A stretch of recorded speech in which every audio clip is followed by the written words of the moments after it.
নমস্কার। আমি আজকে ইলিশ মাছের একটা রেসিপি করব ভেবেছিলাম নারকেল সর্ষে পোস্ত দিয়ে করব।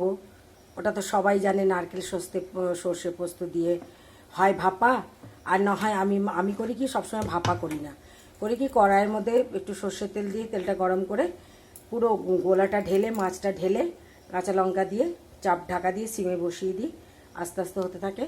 পরে একবার ঢাকা তুলে মাছটাকে আবার উল্টে দিই। তো আজকে নারকেল পেলো না, আমার হাজব্যান্ড বাজারে গেছিলো, নারকেল পেলো না। তো আমি কি করেছি, অল্প 1 চামচ পোস্ত নিয়েছি, যেহেতু 3টে মাছ, আমার বেশি মশলার দরকার নেই।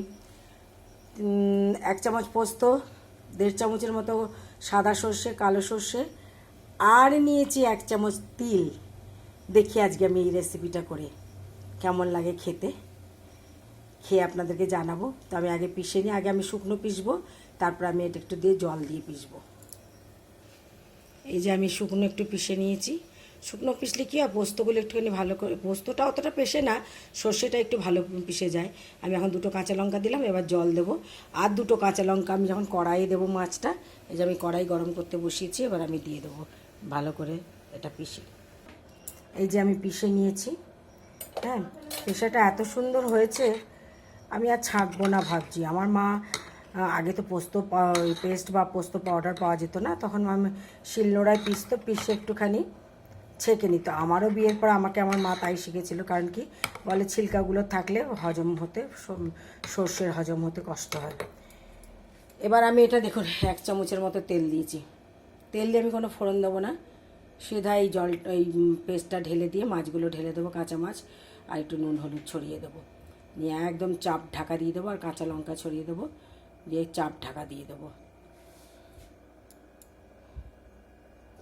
এই দেখুন ঢেলে দিয়েছি। আমি একটুখানি নুন হলুদ আর অল্প একটুখানি লঙ্কা গুঁড়ো, শুকনো লঙ্কা গুঁড়োও দিয়েছি, 2টো কাঁচা লঙ্কা পিষেছি। আর নামাবার আগে 2টো কাঁচা লঙ্কা আমি চিড়ে দিয়ে দেবো, ঝাল তো বেশি খাওয়া হয় না আমাদের বাড়িতে। আর যেহেতু আজকে আমি সর্ষে, পোস্ত এবং তিল দিয়ে রান্না করছি, আমার তো সর্ষেটা মানা, তাই আমি সর্ষের তেলে করলাম না। আপনারা কিন্তু রান্নাটা সর্ষের তেলেই করবেন। এখন গ্যাস ফুলে আছে, তো যখনই ফুটে উঠবে ভালো করে, আমি এটাকে সিমে করে দেবো। আর নামাবার সময় একটু উপর থেকে কাঁচা সর্ষের তেল আমি ছড়িয়ে দেবো। এই যে মাছটা একদম গা মাখা হয়ে গেছে, একদম গা মাখা, ঝোল একদম শুকিয়ে গেছে।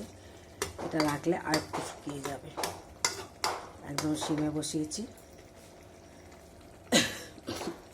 ওই মিনিট 10-এর মতো বসিয়ে রেখেছিলাম। একদম নরম হয়ে গেছে, মাছ ভেঙে যাচ্ছে, মানে একদম কাঁচা মাছ তো, খুব সুন্দর হয়েছে। আমি সার্ভ করে দেখাচ্ছি আপনাদের। এই যে ভাপার মতোই হয়েছে পুরো। তো আজকের মেনু হচ্ছে, আর খেতে খুব স্বাদ হয়েছে, আমার হাজব্যান্ডকেও খাওয়ালাম, আমিও খেলাম। তিল দিয়েছি বলে কোনো আলাদা কিছু লাগছেই না, খুব সুন্দর লাগছে খেতে।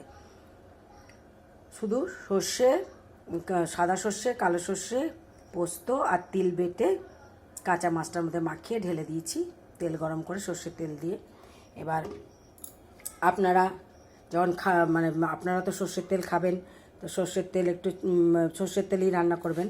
আমি সর্ষের তেলে রান্না করিনি, আমি এতেই রাইস ব্র্যান অয়েলে করেছি, যেহেতু আমার মানা। আর এই যে কাঁচা লঙ্কা, আর ঝালটাও ঠিকঠাক হয়েছে। আর আজকে এই হলো একটা ইলিশের রেসিপি।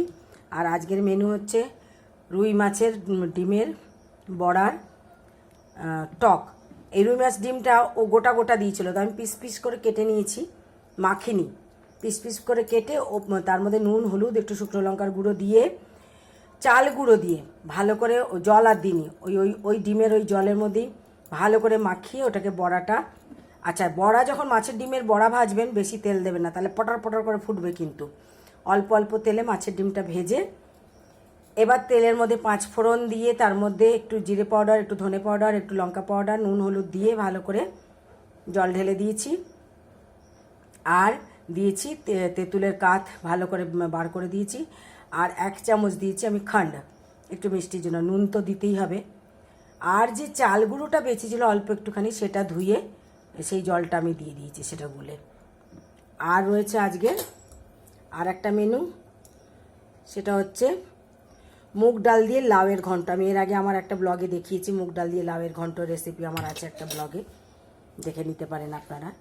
আর আমার বাড়িতে তো ডাল 365 দিন 12 মাস ডাল হবেই, সে ডাল আপনাদেরকে আমি আর দেখালাম না, ডাল তো আছেই। তো আজকের হচ্ছে এই মেনু। ভালো লাগলে লাইক শেয়ার করবেন, কমেন্টস অবশ্যই অবশ্যই করবেন। আসি তাহলে, নমস্কার।